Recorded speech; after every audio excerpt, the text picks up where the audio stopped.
Welcome to Mega Times News బులెటిన్ల ముందుగా headlines. Khairatabad బడా గణేష్ శోభయాత్ర ప్రారంభం.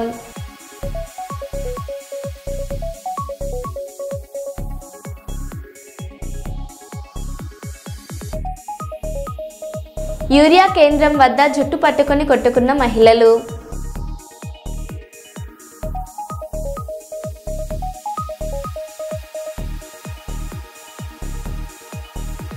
గంగమ్మ ఒడికి చేరిన ఖైరతాబాద్ గణేశుడు.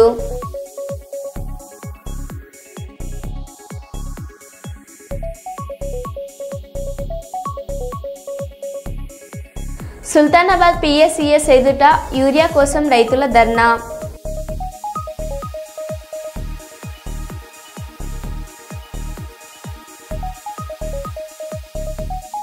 వెస్ట్ సైడ్ షాపింగ్ మాల్ను ప్రారంభించిన మంత్రి ఎమ్మెల్యే టీజీ భరత్.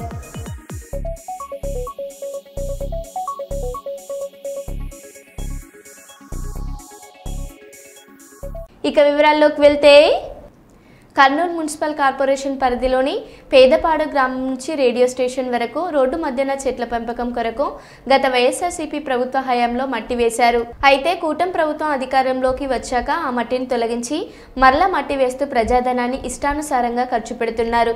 ప్రజల పన్ను రూపంలో కట్టే నిధులను ఇలా ఇష్టానుసారంగా వాడుతూ నిధులను దుర్వినియోగం చేయడం సిగ్గుచేటని ప్రజా సంఘాలు వాదిస్తున్నాయి.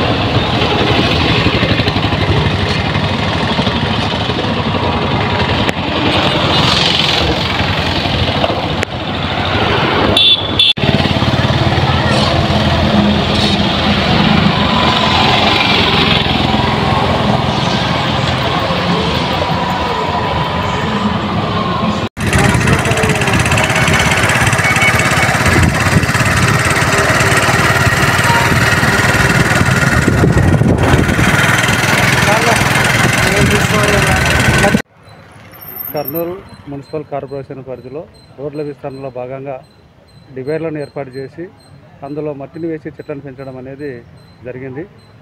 అయితే ఆ చెట్ల కోసం వేసిన మట్టిని వచ్చిన ప్రభుత్వం, తెలుగుదేశం ప్రభుత్వం, ఆ మట్టిని తొలగించి ఆ మట్టిని ఉపయోగించుకోకుండా ఎక్కడో పారవేస్తూ ఉన్నారు. మళ్ళా ఆ డివైడర్ల మధ్యలో కొత్త మట్టిని పూర్తిగా నింపి చెట్లను వేసే కార్యక్రమాన్ని చేపట్టింది. దీన్ని మేము ప్రజాధనాన్ని దుర్వినియోగం చేయడం అని చెప్పి మేము భావిస్తున్నాం. మున్సిపల్ కార్పొరేషన్ కమిషనరు, అదేవిధంగా అధికారులు, రాజకీయ నాయకులు, కాంట్రాక్టర్లు అందరూ కూడా ఆలోచన చేయాలి. ప్రజాధనాన్ని ఇష్టానుసారంగా దోచుకోవడమే మీ యొక్క పరమాధిగా భావిస్తూ ఉన్నాం. ఈ యొక్క ప్రజాధనాన్ని దుర్వినియోగం చేస్తే భవిష్యత్తులో ప్రజలు తిరుగుబాటు చేసే అవకాశాలు ఉన్నాయి. కాబట్టి ఇప్పటికైనా కానీ మీరు దాన్ని గమనించి ప్రజాధనాన్ని దుర్వినియోగం కాకుండా కాపాడాలని చెప్పి మేము కోరుతున్నాం. గణేష్ నిమజ్జనం సందర్భంగా గోదావరి నది బ్రిడ్జిపై నుండి గణేష్ విగ్రహాలను గోదావరి నదిలో వేసి నిమజ్జనం చేయడానికి ఏర్పాటు చేసిన పాయింట్పై నుండి గణేష్ విగ్రహాన్ని నిమజ్జనం చేసే క్రమంలో శనివారం ఉదయం 6 గంటల సమయంలో రామగుండం అక్బర్ నగర్కు చెందిన రాజేష్ అనే యువకుడు కాలు జారి గోదావరి నదిలో పడిపోయాడు. గోదావరి నదిలో పడిపోయిన యువకుని కోసం పోలీసులు, జాలర్లు బోట్ సహాయంతో గాలింపు చర్యలు చేపడుతున్నారు. కాగా ఆ యువకునికి సంబంధించిన తల్లిదండ్రులు, బంధువుల సహాయంతో గోదావరి బ్రిడ్జిపై రాస్తారోకో చేపట్టారు. అధికారులు సరైన రక్షణ చర్యలు చేపట్టకపోవడం మూలంగానే తన కొడుకు గోదావరి నదిలో పడ్డాడని, పడిన గంట వరకు కూడా ఒక్క అధికారి కూడా స్పందించలేదని, సమయానికి బోటు కూడా రాలేదని ఆవేదన వ్యక్తం చేశారు.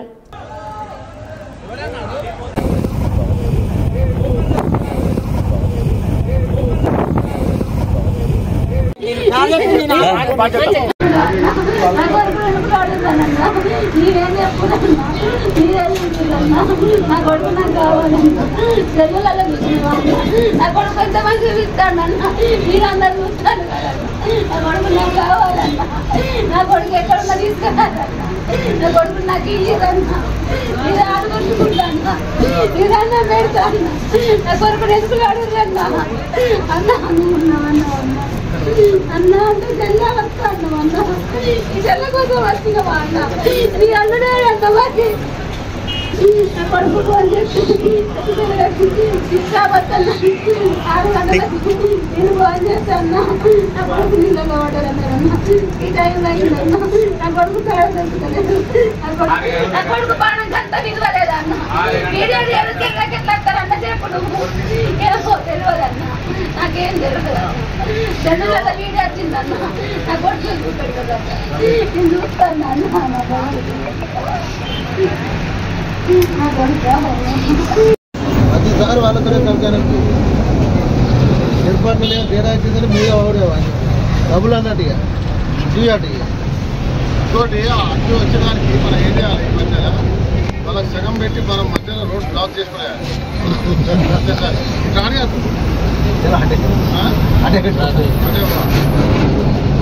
లేకుండా వాడు ఇట్టాల్సి మనం ఎడికేస్తాం కదా, మనం అపోజిట్ సైడ్ విడుదల పెట్టుకోమనాలి. మధ్యలో మనం బ్యారికేడ్ పెట్టుకోవాలి. ఏం చేయాలి? మనం ఆ టెంపరీ ప్లాట్ఫామ్ యూటర్న్ చేసుకోవడానికి ఐరన్ ఉంటుంది చూస్తాం, టెంపరీ పెట్టడానికి దాటడానికి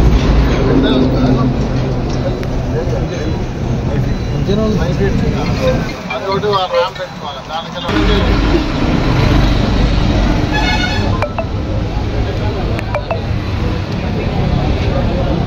అప్పటివరకు వాళ్ళు ఫ్రీ కాదు. ఏర్పాటు పడలేదు.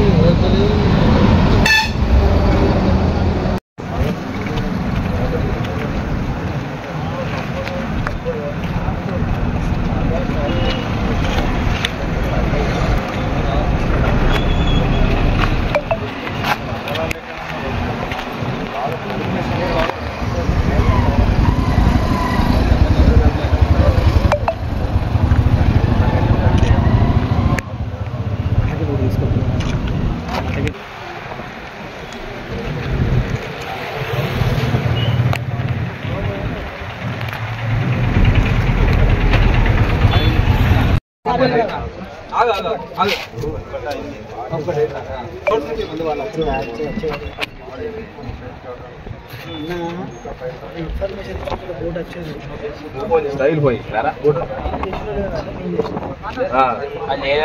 అట్లున్నది వాళ్ళ ఇక్కడ ఉన్న వాళ్ళది ఫోటోల నెంబర్ లేవంటారు. ఫోటోల నెంబర్ లేదు. ఇక్కడ డ్యూటీ లేని మళ్ళీ అది ఫోటో దోస్తులు కాబట్టి ఫోన్ చేస్తే జరిగింది. ఇదంతా జరిగింది. ఎవరైనా అధికారులు వచ్చి మాకు ఏం జరిగిందని అడిగిందా? దీనికి సమాధానం చెప్పని మేము వెళ్ళిపోతాం. రాలే ఇప్పుడు మీరు వచ్చిండ్రు, మరి అప్పుడెందుకు రాలే?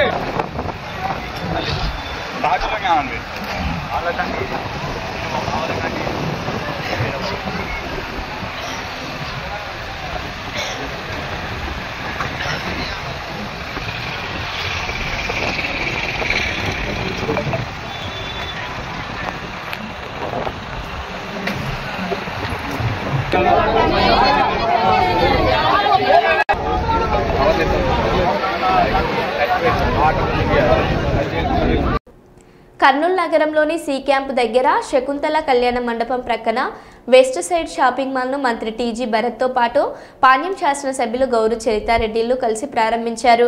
అనంతరం వెస్ట్ సైడ్ షాపింగ్ మాల్ యజమానులతో పాటు ఇంద్రి ఎమ్మెల్యేలు మీడియాతో మాట్లాడారు.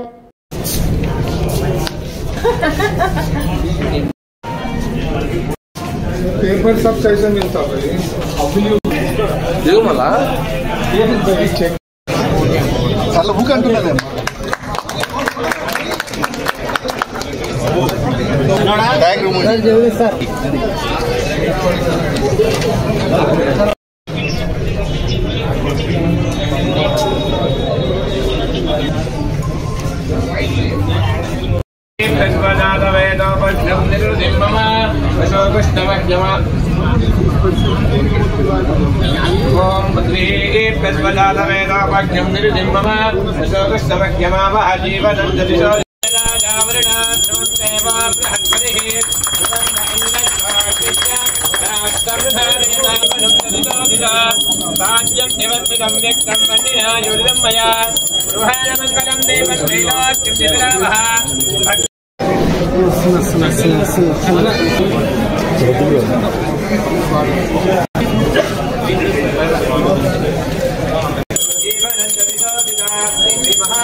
ఈ టాటా గ్రూప్ వాళ్ళకి అన్ని క్లాస్ వాళ్ళకి ఒకటి కాదండి, ఒకటి మీడియం క్లాస్, లో క్లాస్ కాకుండా అన్ని సెగ్మెంట్ వాళ్ళకి కంఫర్టబుల్ జోన్లు ఉన్నాయి.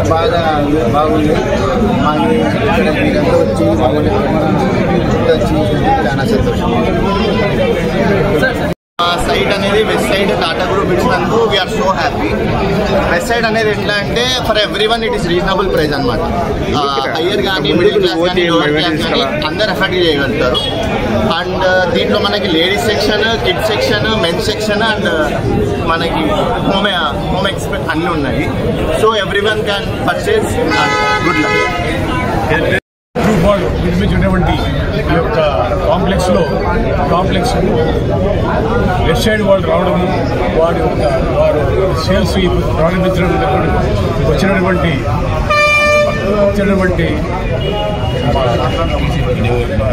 మధ్యవర్యులకు, తర్వాత శ్రేయోభిలాషులు అందరికీ మా హృదయపూర్వక నమస్కారం. మేము ఈ ల్యాండ్ తీసుకున్న తర్వాత కొంచెం దీన్ని బాగా కట్టాలా అనేటువంటి ఉద్దేశం రావడం జరిగింది. అప్పుడు మేము ఆలోచిస్తున్నప్పుడు ఒక ఏజెన్సీ ఎల్ఎండ్ఎల్ ఏజెన్సీ ద్వారా మేము ఒక వెస్ట్ సైడ్ ఈ యొక్క కంపెనీతో మేము మాట్లాడుకోవడం జరిగింది. ఆ కంపెనీ ఏమంటే చాలా ఇండియాలోనే చాలా ప్రశస్తమైన కంపెనీ, పెద్ద కంపెనీ, ఒక పద్ధతిగా బిజినెస్ పద్ధతిగా ఉండే కంపెనీ కాబట్టి మేము వారికి లీజ్ ఇవ్వాలనేసి మా యొక్క యాక్సెప్ట్ తెలుపుతాము. వాళ్ళు కూడా వచ్చి కర్నూలులో ఈ యొక్క క్లియర్ ల్యాండ్ ఇది, మంచి టెనెంట్స్, మంచి ఓనర్స్ అని చెప్పేసి వాళ్ళు కూడా వస్తే రావడం, ఈ విధంగా ఇద్దరు కలిసి చేయడం, ఆర్కిటీ బిల్డింగ్ కట్టడం కూడా చాలా తొందరగా 1 year 3 monthsలో బిల్డింగ్ చాలా చక్కగా ఒక పద్ధతిగా సిస్టమేటిక్గా జరిగినారు. దానికి మా కిషోర్ గారు ఎంతో సలహాలు ఇస్తూ ఆయన ఉంటూ ప్రతిరోజు వస్తూ చేస్తున్న వారికి కూడా మా యొక్క ధన్యవాదాలు. ఈ విధంగా రావడం వల్ల మంచి కంపెనీ ఇవ్వడం వల్ల మాకు తృప్తి ఉండేది. ఇది ఏమంటే రెసిప్రోకల్, మంచి ఓనర్, మంచి టెనెంట్ ఈ విధంగా ఉండడం వల్ల మంచి బిజినెస్ చేయడం వల్ల కర్నూలు ఇదే విధంగా అంతా అభివృద్ధి చెందాలని ఈరోజు మన భరత్ గారు, టీజీ భరత్ గారు వచ్చి చేశారు. వచ్చారు. అందరికీ ధన్యవాదాలు. పురా చైర్మన్ ప్రొఫెసర్ వెంకటేశ్వర గారు వచ్చారు. ఈ ఓపెన్ చేసినందుకు అందరూ సాటిస్ఫై అవుతారని చాలా మంది యాక్చువల్గా చాలా మంది వచ్చి బుకింగ్ చేసుకున్నారు. Very much happy. ఇంత బ్యూటిఫుల్ అవుట్పుట్ ఇచ్చిన ఈ వెబ్సైట్కి మా కిషోర్ గారు హెల్ప్ చేశారు. Thank you. 1 and all. Sir rates అన్ని చాలా బాగుంటాయి. Reasonable rates. Tata is the best brand as per me and even service also saying Tata is also good brand. So we are very much happy. మైబాద్ జిల్లా నెల్లికుదురు మండల కేంద్రంలోని అగ్రోస్ రైతు సేవా కేంద్రం ఫర్టిలైజర్ షాప్ ముందు యూరియా కోసం తెల్లవారుజాము నుంచి యూరియా బస్తా కోసం భారీగా తరలివచ్చిన రైతులను చూసి షాప్ యజమాని పోలీసులు రైతు వేదిక దగ్గర యూరియా టోకెన్లను ఇస్తామని రైతులకు చెప్పడంతో రైతు వేదిక దగ్గరకు పరిగెత్తిన రైతు వేదిక దగ్గర భారీగా రైతులు ఉండడంతో అగ్రోస్ ఫర్టిలైజర్ షాప్ యజమాని ఊరు చివర మట్టి దిబ్బపై నిల్చొని యూరియా టోకెన్లు ఇస్తాం, అందరూ లైన్లో ఉండాలని చెప్పడంతో రైతుల మధ్యన తోపులాటలో అగ్రోస్ యజమాని కోపంతో టోకెన్లు రైతుల మీద గాలికి విసిరేసి అక్కడి నుంచి వెళ్లిపోయిన అగ్రో యజమాని ఆధార్ కార్డ్, పాస్బుక్ జిరాక్స్లు తీసుకొని యూరియా బస్తాలు ఇవ్వాల్సిన అగ్రోస్ షాప్ యజమాని గాలిలోకి యూరియా టోకెన్లు విసిరేయడంతో ఆగ్రహం వ్యక్తం చేస్తున్న రైతులు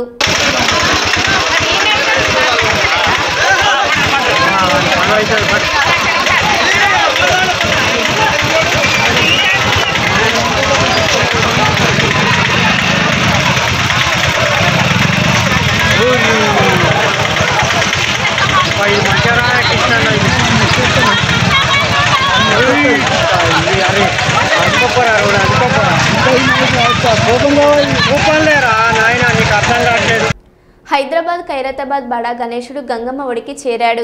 హుస్సేన్ సాగర్ వద్ద ఎన్టీఆర్ మార్గులోని 4వ నెంబర్ స్టాండ్లో నిమజ్జనం చేశారు. అంతకుముందు ఉత్సవ సమితి నిర్వాహకులు వినాయకుడికి తుది పూజలు చేశారు. ఖైరతాబాద్ నుంచి సాగిన శోభయాత్రలో భక్తులు పెద్ద ఎత్తున పాల్గొన్నారు. ఎలాంటి అవాంఛనీయ సంఘటనలు జరగకుండా పోలీసులు పటిష్ట బందోబస్తు చేపట్టారు.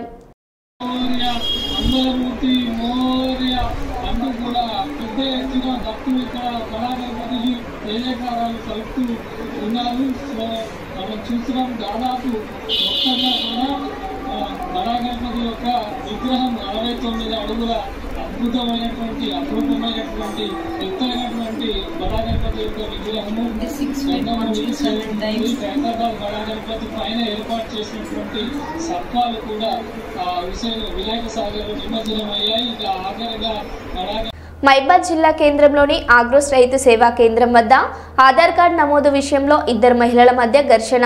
దీంతో నడి రోడ్డుపై జుట్టు పట్టుకుని కొట్టుకున్న మహిళలు.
ఉచిత వైద్య శిబిరాలను ప్రతి ఒక్కరూ సద్వినియోగం చేసుకోవాలని కర్నూలు ఎంపీ బస్తిపాటి నాగరాజు అన్నారు. కర్నూలు నగరంలోని ఎన్ఆర్పేటలో రహమతియా ఫౌండేషన్ మరియు మేడికవర్ హాస్పిటల్ సంయుక్తంగా ఏర్పాటు చేసిన ఉచిత వైద్య శిబిరాన్ని ఆయన ప్రారంభించారు. ఈ సందర్భంగా ఎంపీ ఉచిత వైద్య శిబిరంలో వైద్య పరీక్షలు చేయించుకున్నారు. అనంతరం ఆయన మాట్లాడారు.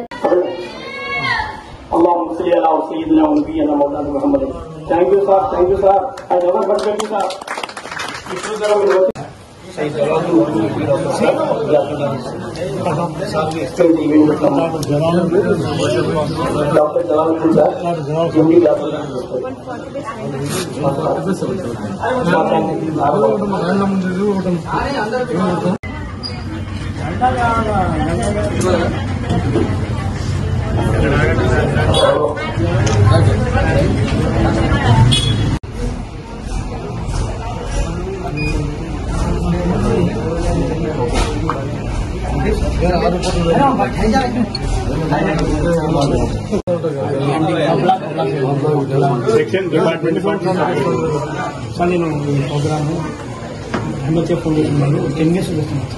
మిలాద్ మొబైల్ చేశారు సార్ డాక్టర్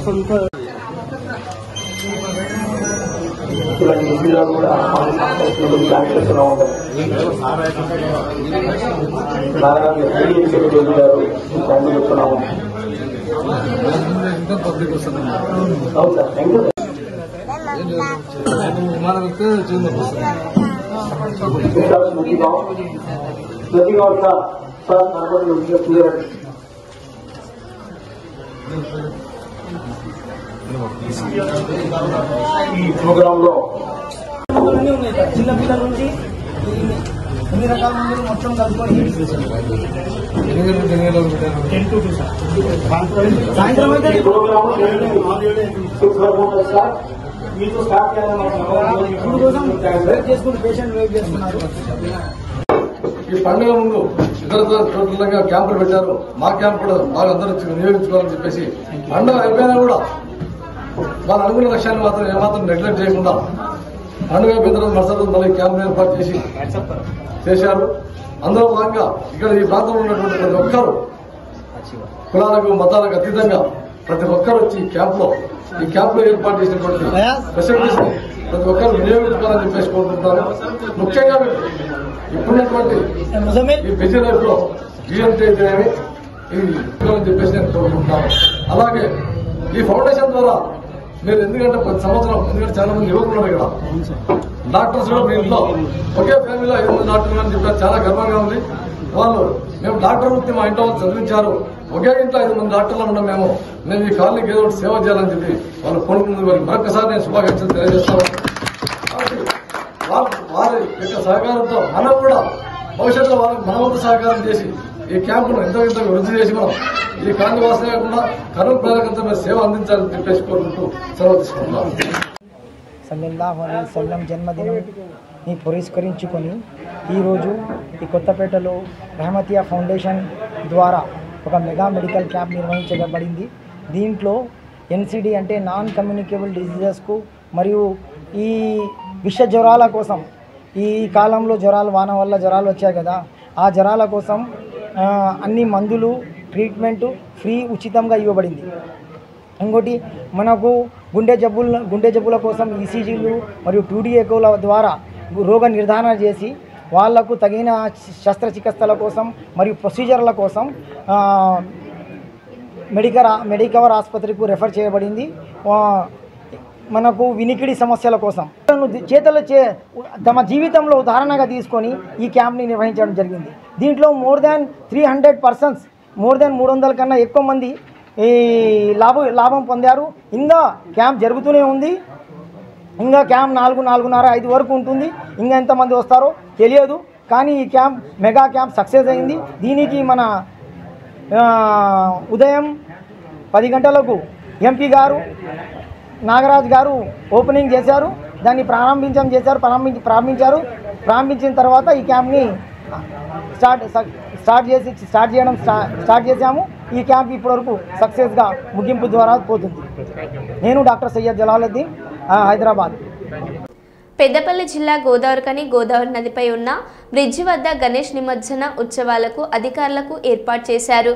నదిపై నుండి విగ్రహాలను నిమజ్జనం చేస్తున్న సమయంలో అపశృతి చోటు చేసుకుంది. రామగుండం అక్బర్ నగర్కు చెందిన రాజేష్ అనే యువకుడు గణేష్ నిమజ్జనం కోసం రాగా విగ్రహాన్ని నదిలో నిమజ్జనం చేస్తున్న సందర్భంలో విగ్రహంతో పాటు జారి గోదావరి నదిలో గల్లంతయ్యాడు.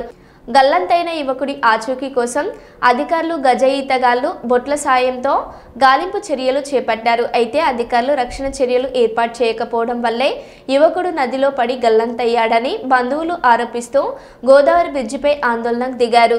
దీంతో భారీగా వాహనాలు ఎక్కడికక్కడే ఆగిపోయాయి. గల్లంతైన రాజేష్ ఆచూకీ కోసం ప్రయత్నం చేస్తామని గోదావరికని ఏసీపీ మడత రమేష్ హామీ ఇవ్వడంతో బంధువులు ఆందోళన విరమించారు. అయితే నిమజ్జన ఉత్సవాలలో అధికారుల నిర్లక్ష్యం రక్షణ చర్యలు చేపట్టకపోవడం వలన ప్రమాదం జరిగిందని బాధ్యులైన అధికారులపై చర్యలు తీసుకోవాలని స్థానిక టీఆర్ఎస్ నాయకులు కౌశిక్ హరినాథ్ డిమాండ్ చేశారు. పైన పడుతుంది లేపిండు లేకుండా సరే పండుకుని చెప్పి వాళ్ళు లేచి కళ్ళకి ఇట్లా రుద్దుకుంటాను ఇట్లా పోయిండు.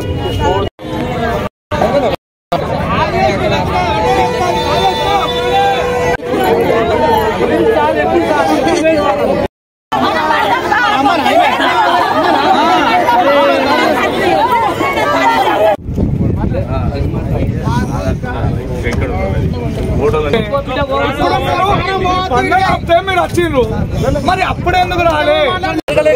టీమే లేదు, సర్చ్ టీమే లేదు. ఎప్పుడు చేస్తారు? ఇంకెప్పుడు 12 hours కావస్తుంది, 12 o'clock కావస్తుంది. ఇప్పటి వరకు సంబంధించిన అధికారులు రాలేదు, సంబంధించిన సిబ్బంది లేదు. ఇక్కడ ఎవ్వరు లేరు. ఇక్కడ ఏ రకంగా మిమ్మల్ని వాళ్ళ కుటుంబం రోడ్డు మీద పడదు. ఇవాళ ఒకే ఒక కొడుకు పడిపోయింది. అక్కడ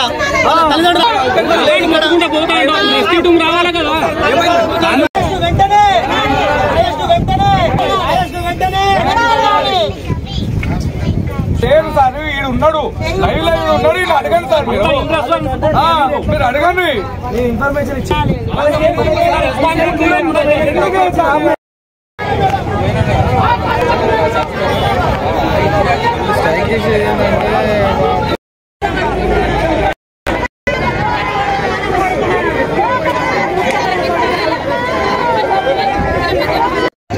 జరిగేటువంటి గణేష నిమజ్జనం కార్యక్రమం వారు నవరాత్రులు కూడా పోలీస్ అధికారులు, మున్సిపల్ అధికారులు, రెవెన్యూ అధికారులు, ఎన్టీపీసీ, సింగరేణి వారు మిగతా కర్మాగారాలకు సంబంధించిన అధికారులు కూడా దీన్ని కోఆపరేట్ చేసి నిర్విఘ్నంగా గత చాలా ఏళ్ళుగా జరుగుతూ ఉన్నాయి. ఇవాళ కూడా గత 10 రోజులకెళ్ళి ఆల్మోస్ట్ ఒక మంచి స్టేజ్లో జరిగినాయి.